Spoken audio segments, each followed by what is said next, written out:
જામનગરના નાગેડી ગામ નજીક આવેલ સ્વામિનારાયણ ગુરુકુળ સ્કૂલ વિવાદમાં આવી। ચોથા ધોરણમાં અભ્યાસ કરતા વિદ્યાર્થીને સ્પોર્ટ્સ ટીચરે બ્લેડ વડે વિદ્યાર્થીના વાળ કાપ્યા। વિદ્યાર્થીએ માથામાં તેલ નહીં નાખતા શિક્ષકે બ્લેડ મારી મુંડન કરવાનો પ્રયાસ કર્યો।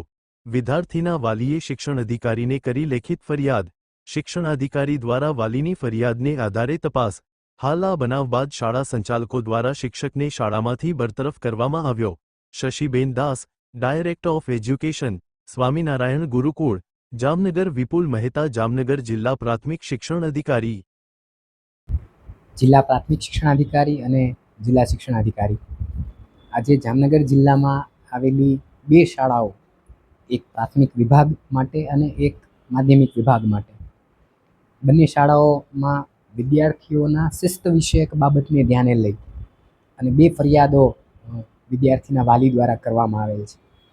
એક નવાનગર હાઈસ્કૂલમાં વિદ્યાર્થી શિસ્તમાં ન રહેતા હોય એના વાળ કાપવાની ઘટના બાબતે વાલી દ્વારા ફરિયાદ કરવામાં આવેલ છે અને એક પ્રાથમિક વિભાગમાં સ્વામિનારાયણ ગુરુકુળ નાગેડી ખાતે વિદ્યાર્થી શિસ્તમાં ન રહેતા હોય એના વાળ કાપી નાખવા બાબતની ફરિયાદ વિદ્યાર્થીના વાલી દ્વારા કરવામાં આવેલ છે।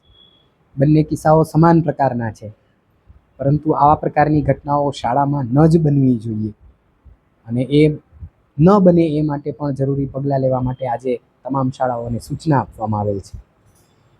કોઈપણ વિદ્યાર્થીની સામે કોઈપણ પ્રકારનું કોર્પોરલ પનિશમેન્ટ એ યોગ્ય નથી જ।